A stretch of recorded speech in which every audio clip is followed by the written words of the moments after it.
የሰይዶ ማርሻል አርትና የኦማሪ ግራንት ያዝበለው እንደቀጠለ ነው። የ1 ሚሊዮን ብር ጨዋታ ነው።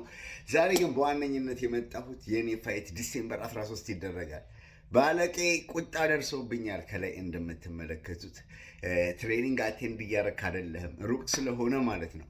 ጋይስ ደርቢ ከተማ ላይ ነው እንደምታዩት የማደርገው ፋይቴን ዲሴምበር 13 ነው። መታችሁ ፋይቴን ጆይን እንድታደርጉ አሳስባለሁ። በመቀጠል የሰይዶና የፕሬማንቲስ ጉዳይ አንዳንድ ጥቃቅን አለመግባባቶች አሉ። ትናንትናም ተገናኝተው ነበረ፣ የኪሎ ብቻ እንጂ ቦክሲንግ ፋይት እንደሚያደርጉ ተስማምተዋል።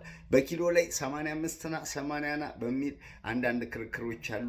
ስለሱም አንዳንድ ነገር ከስር ትሉልኛላችሁ ቤተሰቦቼ። በየትኛው ኪሎ ፋይት ያደርጉ? ሲቀጥል ቤተሰቦቼ ሌላ ፋይት ኮል እየተደረገ ነው ኢትዮጵያ ላይ እንዲደረግ ማለት ነው።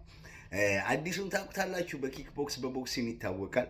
አዲሱ የስዌት ቦክስ ጂም ባለቤትን ጌች እሱን ፋይት ለማድረግ ብዙ ሰዎች ያደርገው እያሉ እየጠየቁኝ ነው በውስጥ። ለምን ጌችና አዲሱ ፋይት አያደርጉም እያሉ ነው፣ ከሪስፔክት ጋር ማለት ነው ቤተሰቦች።